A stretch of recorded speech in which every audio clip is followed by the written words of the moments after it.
Good morning, praise Lord, welcome to this video. நான் அது ஆவி வழிபாடு செய்கிறவங்க அவங்க அவங்கள எனக்கு தெரியும், சில பேர் தெரியும். பார்த்திங்கன்னா அந்த வெளிப்படுத்தல் ஆகமம் தான் நான் ரொம்ப விரும்பி படிக்கக்கூடிய புத்தகம் வேதாமத்தில். அதில் பார்த்திங்கன்னா அந்த மிருகம், கள்ள தீர்க்கதரிசி அப்படியெல்லாம் அதை பற்றியெல்லாம் நிறைய படிச்சிருக்கேன். அது வேதாந்தத்தில் இல்லாமல் வேறு புத்தகங்களும் இருக்குது. அதில் பார்த்திங்கன்னா இதில் ஞானம் விளங்கும், அந்த மிருகத்தின் இலக்கத்தை புத்தியுடையவன் கணக்கு பார்க்க கடவன், அது மனுஷனுடைய இலக்கமாக இருக்கிறது. அதனுடைய இலக்கம் 666 அப்படின்ட்டு வெளிப்படுத்தல் 13ஆம் அதிகாரம் கடைசி வசனம் சொல்லுது. நான் ஒரு பாஸ்டர் நடத்தக்கூடிய சபையில் 30 ஆண்டுகள் நான் இருந்தேன். அவர் ஒரு காரியத்தை அவர் சொல்வார், தேசத்திலே வித்து கலந்து விட்டது அப்படின்ட்டு அவர் சொல்வார். தாவீது வெறுங்காலால் நடந்தான் அப்படின்ட்டு சொல்வார். ரொம்ப தாழ்மையான போதகர், ரொம்ப அருமையாக அந்த 30 இயர்ஸும் ரொம்ப நல்லா லீட் பண்ணி கொண்டு வந்தார். சிம்சோனுடைய கதையை சொல்வார்.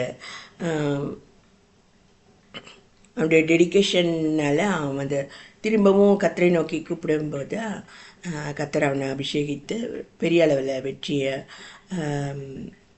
அவன் மறிக்கும்போது கூட அவனுக்கு கொடுத்தார் அப்படி சொல்லிட்டு, அதுக்கு அவனுடைய டெடிக்கேஷன் தான் காரணம் அப்படியெல்லாம் அவர் ரொம்ப அனுபவஸ்தராக அவர் சொல்லிக்கொண்டே இருப்பார்.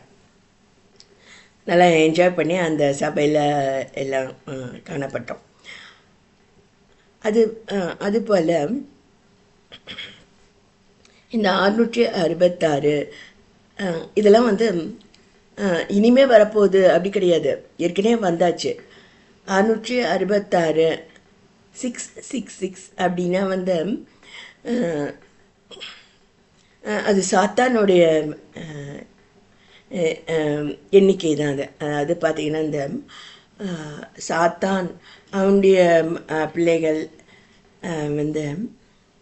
பல வீடியோஸில் நான் சொல்லியிருக்கேன்.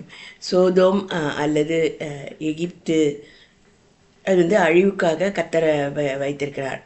அவங்க எல்லாமே செக்ஸ் தான், மாமிசம் தான், அந்த அளவுக்கு தான் அவங்க சொல்வாங்க. அது அவங்களுடைய கை நீட்டினபடி தான் இருக்கும். தூதர்களே வந்தாலும் அவங்கள நாங்கள் அறியும்படிக்க அவங்கள என்கிட்ட கொடு அப்படின்னு சொல்லக்கூடிய அந்தளவுக்கு மாம்ச இச்சை அவங்களுக்குள்ள ஆட்சி செய்யக்கூடிய நபர்கள் தான் இந்த மாதிரி சாத்தானுடைய எண்ணிக்கையை விசுவாசிக்கிற நபர்கள். அது 666ன்ற அந்த நபர் ஏற்கனவே எழும்பியாச்சு. அதான் அவங்க மாம்ச இச்சை தான் அப்படின்ற மாதிரி அவங்க சொல்லுவாங்க. இது நம்ம தேவனுடைய பிள்ளைகள் நம்ம விசுவாசிக்கிறது இல்லை. ஏற்கனவே நான் பல வீடியோஸில் சொல்லியிருக்கேன், இந்த மாதிரியான அழிவுக்கான சோதோம் எகிப்திலேருந்து தப்பித்து கொள்ள வழிகள் இருக்குது. ஒரு ப்ரேயர் லைஃப்பை நம்ம மேற்கொண்டு வேறு அதாவது அதுக்கான படிகள் இருக்குது. ஜெப ஜீவியத்தை மேற்கொண்டு நம்ம வேறு ஒரு ஃப்ளோருக்கு நம்ம போக வேண்டியதாக இருக்கும்.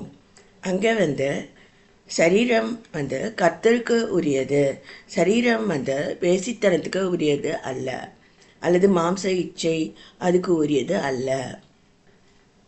குடும்பம், கர்த்தர் ஏற்படுத்தின குடும்ப உறவுகள், அன்பு, ஆவின் கனி, அதெல்லாம் பயிற்சிக்கிற ஃப்ளோர் தான் கர்த்தருடைய ஃப்ளோர். ஸோ இந்த மாதிரியான நான்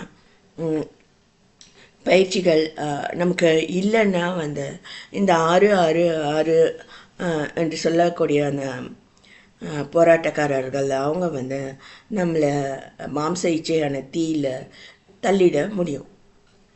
ஸோ நம்ம மனசில் வச்சுக்கொள்ள வேண்டிய சத்தியம், சரீரமானது